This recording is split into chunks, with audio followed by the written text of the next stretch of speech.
UP board class 12 के प्यारे विद्यार्थियों, स्वागत है रिस्पॉन्सिव क्लासेस में। साहित्यिक हिंदी का वायरल मॉडल पेपर है जो आपके बोर्ड परीक्षा के लिए बहुत ही मोस्ट इंपॉर्टेंट है, जिसका कोड है 301DJ।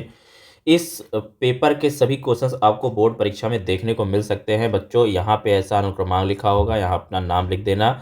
बच्चों, आपका पूर्णांक जो है वो 100 अंकों का है। साहित्यिक हिंदी के लिए 3 घंटा 15 मिनट निर्धारित है, लेकिन 15 मिनट में आपको पेपर पढ़ना है, यानी प्रश्न पत्र पढ़ने के निर्धारित है, और 3 घंटे में आपको पूरा पेपर लिख करके ख़त्म करना है। तो पेपर को शुरू करने से पहले सभी लोग वीडियो को लाइक कर दें, चैनल को सब्सक्राइब कर लें, क्योंकि बोर्ड परीक्षा में आपको यहाँ पे 100 मार्क्स जरूर मिलेगा अगर मैं जितने मॉडल पेपर करवा रहा हूँ सभी मॉडल पेपर को आप देखते हैं। प्रारंभ के 15 मिनट परीक्षार्थियों को प्रश्न पढ़ने के लिए निर्धारित है। इस प्रश्न पत्र में बच्चों 2 खंड है, दोनों खंडों के सभी प्रश्नों के उत्तर देना अनिवार्य है। तो सबसे पहले हम खंड का देखेंगे। खंड का में आपके 8 प्रश्न आते हैं। पहले और दूसरे प्रश्न में 5-5 एमसीक्यूज पूछे जाते हैं, यानी 10 नंबर का आपका बच्चों एमसीक्यू आने वाला है।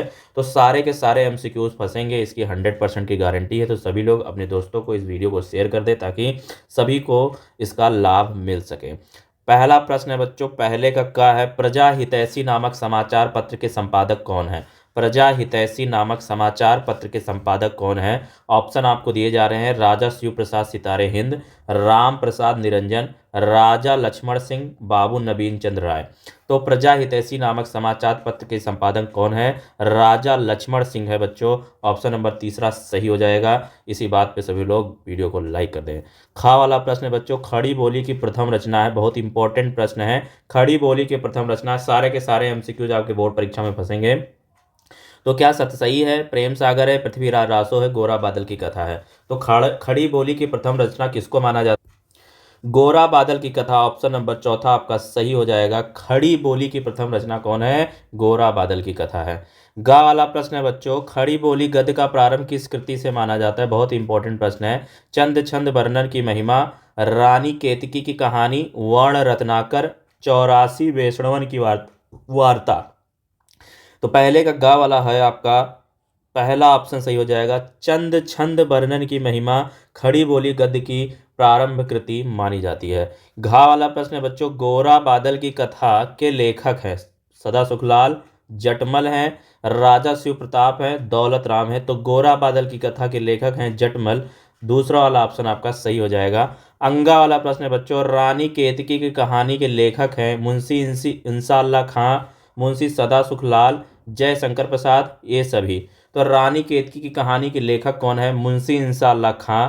ये आपके 5 प्रश्न हो गए पहले प्रश्न के। तो पहले प्रश्न के 5 प्रश्न हो गए, 5 में 5 यहाँ से आपको प्राप्त हो जाएंगे। इसी प्रकार बोर्ड परीक्षा में भी आपके 10 के 10 एमसीक्यूज सही होंगे। तो दूसरे का है, फोर्ट विलियम कॉलेज की स्थापना हुई थी बच्चों, दिल्ली में हुई है, मद्रास में, कोलकाता में, वाराणसी में। फोर्ट विलियम कॉलेज की स्थापना कोलकाता में हुई है। दूसरे का तीसरा वाला उत्तर आपका सही हो जाएगा। खा वाला है, हिंदी के प्रचार्थ बनारस अखबार का प्रकाशन किसने किया है? तो किसने किया है बच्चों? राजा शिव प्रसाद ने किया है। ऑप्शन नंबर पहला सही हो जाएगा। हिंदी गद्य के जन्मदाता हैं बच्चों, तो क्या प्रताप नारायण मिश्र हैं, भारतेंदु हरिश्चंद्र है, श्याम सुंदर दास हैं, जयशंकर प्रसाद हैं। तो हिंदी गद्य के जन्मदाता कौन है बच्चों? भारतेंदु हरिश्चंद्र जी है। दूसरा वाला ऑप्शन सही हो जाएगा। अब आते हैं घा वाले प्रश्न में। घा वाला प्रश्न है बच्चों, प्रेम सागर के लेखक हैं, प्रेम सागर के लेखक हैं इंसाल्लाह खां, लल्लू लाल, जटमल, राम प्रसाद निरंजन। तो प्रेम सागर के लेखक हैं लल्लू लाल। दूसरा वाला आपका सही हो जाएगा। अंगा वाला प्रश्न है, प्रेम और परिवार की विधा है, प्रेम और परिवार की विधा है, उपन्यास है, निबंध है, कहानी है, संस्मरण है। तो प्रेम और परिवार की विधा उपन्यास है। अंगा का पहला वाला आपका सही हो जाएगा। तीसरा प्रश्न है बच्चों, दिए गए गद्यांश पर आधारित निम्नलिखित प्रश्नों के उत्तर दीजिए। तो अब बच्चों जो तीसरा प्रश्न होता है, इसमें 2 गद्यांश दिए जाते हैं। प्रत्येक गद्यांश में 5 प्रश्न पूछा जाता है। प्रत्येक 2 मार्क्स का होता है। 5 × 2 यानी 10 नंबर आपको यहाँ से गद्यांश से मिलेंगे। जो गद्यांश आपको अच्छे से आ रहा होगा वो गद्यांश आप अटेम्प्ट कर लेना। यहाँ पे जो मैं गद्यांश लिया हूँ वो इंपॉर्टेंट गद्यांश है, जो कि आपके बोर्ड परीक्षा में बार बार पूछा जा रहा है। इंपॉर्टेंट गद्यांश है बच्चों। चलिए मैं गद्यांश पढ़ता हूँ, आप ध्यान से सुन करके इन सभी प्रश्नों के उत्तर आप सोचिएगा। जन्म लेने वाले प्रत्येक व्यक्ति के भरण पोषण की जिम्मेदारी उसके परिवार और शिक्षक की होती है, जिससे वह समाज का एक जिम्मेदार घटक बन सके और अपने विकास में समर्थ हो। व्यक्ति का सर्वांगीण विकास केवल आर्थिक साधनों से नहीं बल्कि शिक्षा, स्वास्थ्य, नैतिक मूल्यों और सामाजिक चेतना से संभव होता है। किसी भी राष्ट्र की प्रगति का सही मानदंड यही है कि उसके नागरिक कितने शिक्षित, स्वस्थ और जागरूक हैं। यदि विकास केवल गिने चुने लोगों तक सीमित रह जाए तो उसे वास्तविक प्रगति नहीं कहा जा सकता। सच्ची प्रगति वह है जिसमें समाज का प्रत्येक वर्ग समाज समान अवसर प्राप्त करे और आत्मनिर्भर बन सके। शिक्षा व्यक्ति के विवेकशील बनाती है और उसे अपने अधिकारों तथा कर्तव्यों का बोध कराती है। इसलिए प्रगति का मूल्यांकन करते समय मानवीय मूल्यों, सामाजिक समानता, जीवन स्तर को अनिवार्य रूप से ध्यान में रखना चाहिए। तो देखिए, ऊपर गद्यांश को पढ़ करके हमें पता चला कि बच्चों इसका जो शीर्षक है वो प्रगति के मानदंड है। देखिए, इसमें प्रगति वर्ड आया यहाँ पे, यहाँ आप देख पा रहे हैं। तो इससे हमें पता चल गया कि ये किस पाठ का है। तो प्रगति के मानदंड है और इसके जो लेखक है बच्चों रामधारी सिंह दिनकर हैं। अगर इसका दूसरा प्रश्न देखें तो दूसरा प्रश्न पूछा गया, व्यक्ति के सर्वांगीण विकास के लिए किन तत्वों को आवश्यक बताया गया है। तो व्यक्ति के सर्वांगीण विकास के लिए शिक्षा, स्वास्थ्य, नैतिक मूल्य और सामाजिक चेतना को आवश्यक बताया गया है। तीसरा प्रश्न है, लेखक के अनुसार वास्तविक प्रगति क्या है। तो लेखक के अनुसार वास्तविक प्रगति वह है जिसमें समाज के सभी वर्गों को समान अवसर प्राप्त हो और वे आत्मनिर्भर बन सके। चौथा प्रश्न है, शिक्षा व्यक्ति को क्या प्रदान करती है। तो शिक्षा व्यक्ति को विवेकशील बनाती है तथा उसे अपने अधिकारों और कर्तव्यों का ज्ञान कराती है। पांचवा प्रश्न है, रेखांकित वाक्यांश की व्याख्या कीजिए। लेखक का आशय यह है कि किसी देश की प्रगति का मूल्यांकन केवल धन और भौतिक सुविधाओं से नहीं किया जा सकता। जब तक समाज का हर व्यक्ति शिक्षित, स्वास्थ्य और सामाजिक रूप से जागरूक नहीं होगा तब तक विकास अधूरा रहेगा। इसलिए मानवीय मूल्य, समानता और जीवन स्तर ही सच्ची प्रगति के आधार हैं। फिर बच्चों, अगर आपको ऊपर का प्रश्न नहीं आता है तो दूसरा वाला आप अटेम्प्ट कर सकते हैं। अथवा में कहा गया है कि भाषा स्वयं संस्कृति का एक अटूट अंग है। संस्कृति परंपरा से निश्चित होने पर भी परिवर्तनशील और गतिशील है। उसके गति विज्ञान की प्रगति के साथ जोड़ी जाती है। वैज्ञानिक आविष्कारों के प्रभाव के कारण विद्युत नई सांस्कृतिक हलचलों को शाब्दिक रूप देने के लिए भाषा के परंपरागत प्रयोग पर्याप्त नहीं हैं। इसके लिए नए प्रयोगों की, नई भाव योजनाओं को व्यक्त करने के लिए नए शब्दों की खोज की महती आवश्यकता है। उपर्युक्त गद्यांश का संदर्भ लिखिए। तो उपर्युक्त गद्यांश को पढ़ करके पता चला हमें कि प्रस्तुत गद्यांश प्रोफेसर जी सुंदर रेड्डी द्वारा लिखित भाषा और आधुनिकता नामक निबंध से अवतरित है। देखिए, यहाँ पे पहले ही वर्ड भाषा आया था और भाषा, पृथ्वी जैसे शब्द आएंगे तो वहाँ से भाषा वाले शब्द से हमें पता चल जाएगा कि ये चैप्टर कहाँ का है, भाषा और आधुनिकता से लिया गया है और जिसके लेखक है प्रोफेसर जी सुंदर रेड्डी। इस प्रकार यहाँ से आपको 2 नंबर प्राप्त हो जाएंगे बच्चों। फिर आपका दूसरा प्रश्न है, नए शब्दों की खोज की आवश्यकता क्यों होती है। तो भाव योजनाओं को व्यक्त करने के लिए नए शब्दों की खोज की आवश्यकता होती है। तीसरा प्रश्न है, भाषा किसका अभिन्न अंग है। तो भाषा संस्कृति का अभिन्न अंग है क्योंकि संस्कृति की अभिव्यक्ति का माध्यम भाषा ही है। चौथा प्रश्न है बच्चों, किसकी गति विज्ञान की प्रकृति के साथ जोड़ी जाती है। तो भाषा संस्कृत की परंपरा निश्चित होने के बावजूद विज्ञान की प्रगति के साथ जोड़ी जाती है। पांचवा प्रश्न है बच्चों, रेखांकित अंश की व्याख्या कीजिए। लेखक का कहना है कि भाषा संस्कृत का अभिन्न अंग है क्योंकि संस्कृत की अभिव्यक्ति का माध्यम भाषा ही है। संस्कृति की रचना और विकास की परंपराओं द्वारा होता है। परंपराएं क्योंकि परिवर्तनशील होती हैं, इसलिए संस्कृति भी एक जैसी नहीं रहती, वह भी परंपराओं की तरह बदलती रहती है। इस रूप में हम कह सकते हैं कि संस्कृति गतिशील होती है। चौथा प्रश्न है बच्चों, जो कि पद्यांश पर आधारित प्रश्न होता है और यहाँ पे भी आपको 2 पद्यांश दिए जाते हैं बच्चों।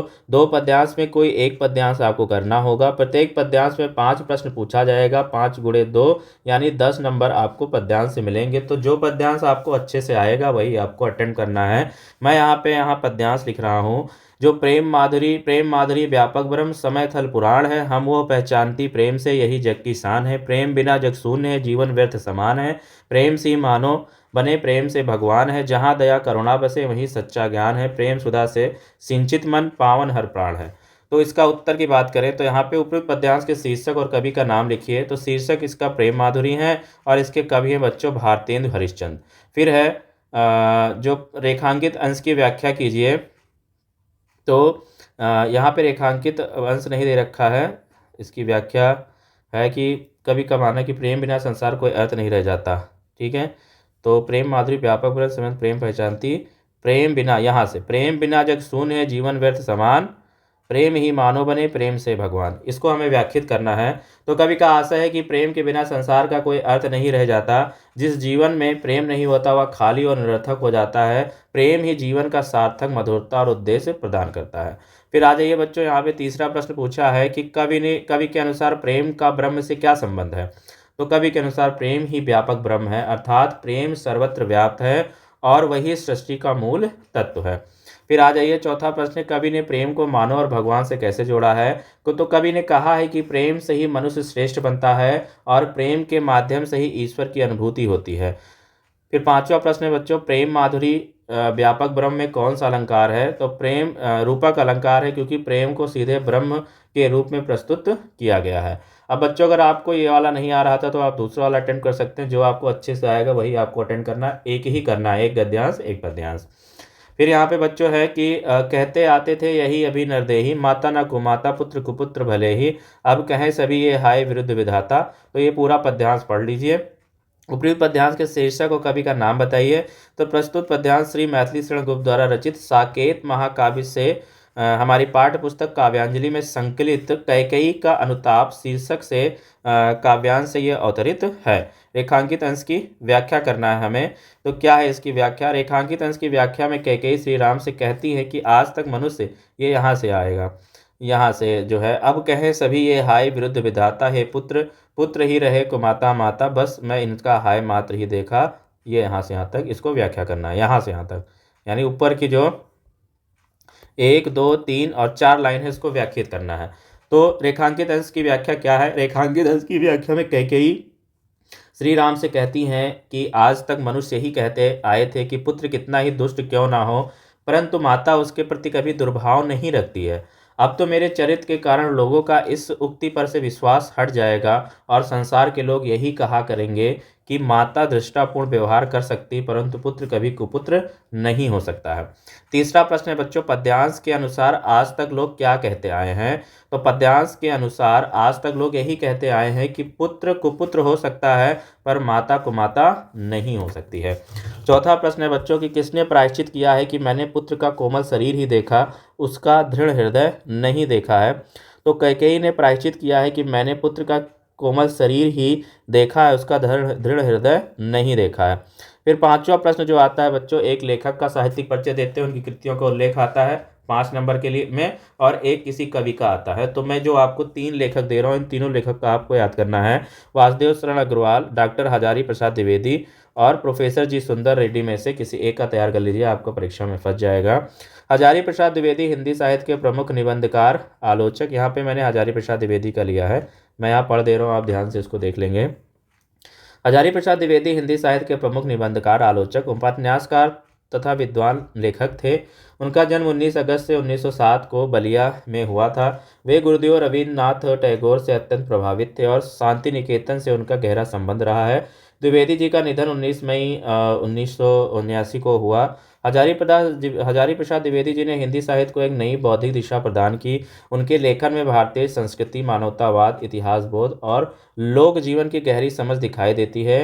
वे परंपरा और आधुनिकता के सुंदर समन्वय के समर्थक थे। उनके निबंध गंभीर विषयों पर होते हुए भी सरल, प्रभावपूर्ण और रोचक हैं।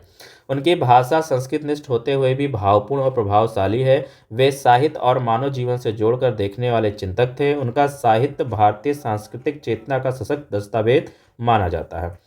फिर बच्चों, हजारी प्रसाद द्विवेदी की प्रमुख कृतियां हैं उपन्यास। तो इनकी है बाणभट्ट की आत्मकथा, चारुचंद्र लेख, अनाम दास का पोथा, ये इनके कुछ उपन्यास हो गए। निबंध संग्रह की बात करें तो अशोक के फूल, कुटज, विचार और विवेक, साहित्य की भूमिका, ये निबंध संग्रह है। आलोचना एवं कृतियाँ की बात करें तो हिंदी साहित्य की भूमिका और नाथ संप्रदाय, ठीक है, ये इनकी क्या है, आलोचना है। ठीक है, अब यहाँ पे एक कवि का आएगा, आपको निम्नलिखित में से किसी एक कवि का साहित्यिक परिचय देते हैं, उनकी प्रमुख कृतियों को उल्लेख कीजिए। तो यहाँ पे 3 कवि हमने लिखा है, भारतेंद्र हरिश्चंद्र, सुमित्रानंदन पंत और जयशंकर प्रसाद। इसमें से किसी एक कवि का साहित्यिक परिचय देते हैं, उनकी कृतियों का उल्लेख करना है। साहित्यिक परिचय के लिए आपको 3 नंबर मिलेंगे, कृतियों के लिए आपको 2 नंबर मिलेंगे। इस प्रकार आपको 5 नंबर यहाँ से प्राप्त हो जाएंगे। तो कुछ ऐसे लिखना है, सबसे पहले हमें हेडिंग डालना है जीवन परिचय। अयोध्या सिंह उपाध्याय हरिऔध का जो जन्म है 1865 ईस्वी में उत्तर प्रदेश आजमगढ़ जिले के निजामाबाद नामक स्थान पर हुआ था। घर पर ही रहकर इन्होंने हिंदी, संस्कृत, फारसी, उर्दू और अंग्रेजी व साहित्य का अध्ययन किया। इन्होंने कई वर्षों तक कानूनगो के पद पर कार्य किया। इसके बाद इन्होंने काशी हिंदी विश्वविद्यालय में अवैतनिक प्रधानाध्यापक के रूप में सेवा दी। उनकी रचना प्रिय प्रवास पर इन्हें मंगला प्रसाद पारितोषिक पुरस्कार से सम्मानित भी किया गया। तो एमसीक्यू में क्वेश्चन बचता है बच्चों कि प्रिय प्रवास पर जो है मंगला प्रसाद पारितोषिक पुरस्कार किसको प्राप्त हुआ था, तो अयोध्या सिंह उपाध्याय हरिऔध को मिला था। ठीक है, या यही क्वेश्चन आ जाता है कि प्रिय प्रवास किसकी रचना है, तो अयोध्या सिंह उपाध्याय हरिऔध की है। 1947 में इनका देहांत हो गया। अब इनकी हम साहित्यिक परिचय की बात करें तो द्विवेदी युग के प्रतिनिधि कवि और लेखक अयोध्या सिंह उपाध्याय हरिऔध खड़ी बोली को काव्य भाषा में स्थापित करने वाले प्रमुख कवियों में से एक हैं। उनकी कृति प्रिय प्रवास को खड़ी बोली का पहला महाकाव्य माना जाता है। इन्होंने हिंदी के 3 युगों भारतेंदु युग, द्विवेदी युग तथा छायावाद युग में महत्वपूर्ण भूमिका निभाई। इनकी रचनाएं हैं प्रिय प्रवास, पारिजात, वैदेही वनवास, प्रेम कांता, अधिकिला फूल, ठेठ हिंदी का ठाठ, रुक्मणी, परिणय। फिर छठा प्रश्न बच्चों आता है आपका पंचलाइट अथवा बहादुर कहानी का सारांश लिखिए, या फिर आपको ध्रुवात्रा लाठी कहानी का उद्देश्य पर प्रकाश डालिए। ठीक है, तो यहाँ पे जो है लाठी कहानी का उद्देश्य हमने लिखा है, यहाँ पे लिख रखा है। इसको आप अच्छे से पॉज करके पूरा लाठी कहानी का उद्देश्य पढ़ लीजिए और ये आपके एग्जाम में एक 5 नंबर का यहाँ से आता है, यहाँ से आपको 5 नंबर प्राप्त हो जाएगा। फिर जो 7वां प्रश्न होता है बच्चों स्वपठित खंड काव्य के आधार पर होता है। तो जो भी आप खंड काव्य पढ़ रहे हैं वहाँ से आपको 5 नंबर का प्रश्न तैयार करना है। जैसे कि अगर आप त्यागपति पढ़ रहे हैं तो त्यागपति का प्रश्न अटेंड कर लेना। अगर आप श्रवण कुमार पढ़ रहे हैं तो श्रवण कुमार का अटेंड करना। रश्मि रथी पढ़ रहे हैं तो रश्मि रथी का अटेंड कर लेना। मुक्ति यज्ञ पढ़ रहे हैं तो मुक्ति यज्ञ का अटेंड कर लेना। सत्य की जीत पढ़ रहे हैं तो सत्य की जीत का अटेंड कर लेना। आलोक वृत्त पढ़ रहे हैं तो आलोक वृत्त का अटेम्प्ट कर लेना। यहाँ से आपको एक 5 नंबर का प्रश्न ये खंड काव्य का आता ही आता है, वो आपको तैयार करके रखना है। फिर आ जाएंगे बच्चों खंड खा में। खंड खा जो आपका होता है वो अनिवार्य संस्कृत वाला पार्ट आ जाता है यहाँ से, और यहाँ पे अनिवार्य संस्कृत के आधार पर जो है आपको प्रश्नों के उत्तर देने होंगे। इसमें भी एक गद्यांश आता है, एक पद्यांश आता है। यहाँ जो ये गद्यांश आ रहा है इसमें आपको 2 नंबर संदर्भ लिखने के लिए मिलेंगे और 5 नंबर अनुवाद के लिए मिलेंगे, यानी कुल मिला के 7 नंबर का आपका गद्यांश होगा। इसी प्रकार पद्यांश का भी पैटर्न है, 2 गद्यांश आएगा, 2 पद्यांश आएगा, कोई एक ही आपको अटेम्प्ट करना है।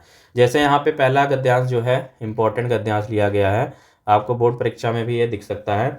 तथा कदाचित द्वारपाल आगत्य महाराजम भोजम प्रवाद्यो कोपिना वेश्वस्वा, ये लिख रखा है।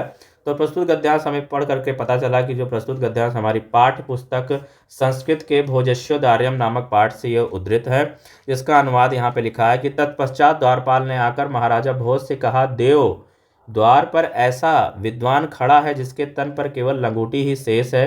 राजा बोले, प्रवेश कराओ। तब उस कवि ने भोज को देखकर यह मानकर कि आज मेरी दरिद्रता दूर हो जाएगी, प्रसन्नता से आंसू बहाए। राजा ने उसे देखकर कहा, कवि रोते क्यों हो? तब कवि ने कहा, राजन मेरे घर की स्थिति को सुनिए। ये इसका अनुवाद हो गया। इस प्रकार आपको यहाँ 7 नंबर प्राप्त हो जाएंगे। फिर अथवा, अगर आपको ऊपर वाला नहीं आता तो आप अथवा वाला अटेंड कर सकते हैं बच्चों, जो यहाँ पे लिखा है। तो यहाँ पे जो है प्रस्तुत गद्यांश पढ़ करके हमें पता चला अथवा वाला, ये भी इम्पोर्टेंट ही है कि प्रस्तुत गद्यांश हमारी पाठ्य पुस्तक संस्कृत दिग्दर्शिका के महामना मालवीय नामक पाठ से ये अवतरित है, जिसका हिंदी अनुवाद है। महामना मदन मोहन मालवीय का जन्म प्रयाग के एक प्रतिष्ठित परिवार में हुआ था। इनके पिता पंडित वज्रनाथ मालवीय संस्कृत के माननीय विद्वान थे। इन्होंने प्रयाग में ही संस्कृत पाठशाला, राजकीय विद्यालय और म्योर सेंट्रल महाविद्यालय में शिक्षा प्राप्त की कर यहीं राजकीय विद्यालय में अध्यापन प्रारंभ किया। युवा मालवीय ने अपने प्रभावपूर्ण भाषण से लोगों का मन मोह लिया, अतः इनके शुभचिंतकों ने इन्हें अधिवक्ता की पदवी प्राप्त कर राष्ट्र की श्रेष्ठतम सेवा करने के लिए प्रेरित किया। फिर बच्चों यहाँ पे खा वाला है, दिए गए श्लोकों में से किसी एक का ससंदर्भ हिंदी में अनुवाद कीजिए। तो अब आपको एक यहाँ पे श्लोक अटेंड करना है। स्वैनर्घनानम प्लवगा प्रबुद्धा विहाय निद्रा चरिसनिरुद्दानम। ठीक है, ये यहाँ का श्लोक है। तो प्रस्तुत श्लोक हमारी पाठ्य पुस्तक संस्कृत के ऋतु वर्णम नामक पाठ से ये के वर्षा खंड से उद्धृत है, जिसका अनुवाद क्या है बच्चों की अनेक रूप, आकृति, वर्ण और स्वर वाले मेघों की गर्जना से बहुत समय तक रुकी हुई नींद को त्याग कर जागे हुए मेढक नई जल की धारा से चोट खाकर बोल रहे हैं, अर्थात शब्द कर रहे हैं। फिर आ जाइए अथवा वाला है। तो अथवा वाला जो है ये भी इम्पोर्टेंट है, ये भी आपको बोर्ड के लिए आपको प्रिपेयर करना है। तदन्वे शुद्धिमति प्रसूता शुद्धिमत्रा दिलीप इति राजेंद्रा क्षीर निधवा विवि। तो ये श्लोक जो है, प्रस्तुत श्लोक हमारी पाठ्य पुस्तक संस्कृत के नृपत द्रलीपा नामक पाठ से ये उद्धृत है और इसका अनुवाद है कि उनके पवित्र वंश में बहुत अधिक शुद्ध बुद्धि युक्त राजाओं में श्रेष्ठ दिलीप क्षीर सागर में शशि के समान उत्पन्न हुए। ये इसका अर्थ हो गया। इस प्रकार आपको 7 नंबर मिल जाएंगे। फिर आपको बच्चों जो नवा प्रश्न आता है वो प्रश्नों के उत्तर देने होते हैं संस्कृत में। तो यहाँ पे आपको 3 प्रश्न पूछे जाएंगे, कोई 2 आपको करना है और 2 गुणे 2 यानी ये 4 नंबर का आपका हो जाएगा। ठीक है, यानी 2 के मार्क्स के हैं तो 2 गुणे 2 4 हो गया। फिर आपका जो आता है बच्चों वो रसछंद अलंकार से आता है। 10वां प्रश्न, करुण अथवा श्रृंगार रस के लक्षण एवं उदाहरण लिखिए। तो यहाँ पे करुण रस के बारे में हमने लिख के रखा है, इसको आप याद कर सकते हैं। इसका स्थायी भाव शोक है। किसी प्रिय वस्तु या वस्तु के विनाश से या अनिष्ट की प्राप्ति से करुण रस की निष्पत्ति होती है। ठीक है, इसका उदाहरण है, मन खोए भुजंग सी जननी फनसा पटक रही थी सी अंधी आज बनाकर मुझको किया न्याय क्या तुमने जगदीश। ठीक है, ये इसका यहाँ पे उदाहरण हो गया। यहाँ पे इसका अर्थ भी हमने लिख दिया, हालांकि अर्थ लिखने की कोई ज़रूरत नहीं है, सिर्फ आप उदाहरण लिख देना। फिर उपमा तो श्लेष अलंकार के लक्षण उदाहरण लिखिए 2 नंबर का, और चौपाई और कुंडलिया छंद के लक्षण उदाहरण लिखिए 2 2 2 2 4 रसछंद अलंकार से 6 नंबर का आपका प्रश्न हो गया। फिर आपको किसी एक विषय पर निबंध लिखना है बच्चों। अब यहाँ पे जितने भी निबंध मैंने दिए हैं सब पूछे जाने वाले निबंध हैं, तो आपको कोई 10 निबंध हम करवाएंगे एग्जाम से पहले, वो तैयार करना है आपको, उसी में से फंस जाएगा। महात्मा का संधि विच्छेद है 12 के का है, तो मह प्लस आत्मा है। देवर्षि में कौन सी संधि विच्छेद है, तो यण संधि है। विद्यालय का संधि विच्छेद है विद्या प्लस आलय, विद्यालय होगा तो विद्या प्लस आलय क्योंकि संस्कृत है। निम्नलिखित में से किसी एक का विग्रह करिए, समास विग्रह। तो त्रिलोचन में बहुव्रीहि समास है, नीलकंठ में कर्मधारय समास है और राजपुत्र में तत्पुरुष समास है। तो ये यहाँ पे ये याद कर लेना, यही सब शब्द रिपीट होते हैं। फिर अपने छोटे भाई को एक पत्र लिखिए जो अपना समय व्यर्थ के कार्यों में बर्बाद कर रहा है और अपने अध्यापन के लिए प्रति सचेत नहीं है। ठीक है, तो यहाँ पर या फिर विद्यालय की वाद विवाद प्रतियोगिता में प्रथम स्थान प्राप्त करने पर अपने छोटे भाई को बधाई देते हुए एक पत्र लिखिए। तो यहाँ पे हमने पत्र लिखा है, दूसरा वाला अटेंड किया है। कुछ पत्र का फॉर्मेट इस तरह है, पत्र छोटे भाई को बधाई पत्र। यहाँ पे हमने लिख रखा है, पूरा पत्र आप पढ़ लीजिए। कुछ पत्र का फॉर्मेट ऐसे होगा, यहाँ पे आप अपना नाम मत लिखना, यहाँ पे XYZ ना लिख करके आप क ख और गा लिख देना। ठीक है, फिर है निम्नलिखित में से किसी एक शब्द के धातु में प्रत्यय का योग स्पष्ट कीजिए। तो लघुत्तम में त्वा प्रत्यय है, लघुत्तम में प्रत्यय क्या है, त्वा है, और किसी शब्द में प्रत्यय बताइए तो बलवान में वतु प्रत्यय है।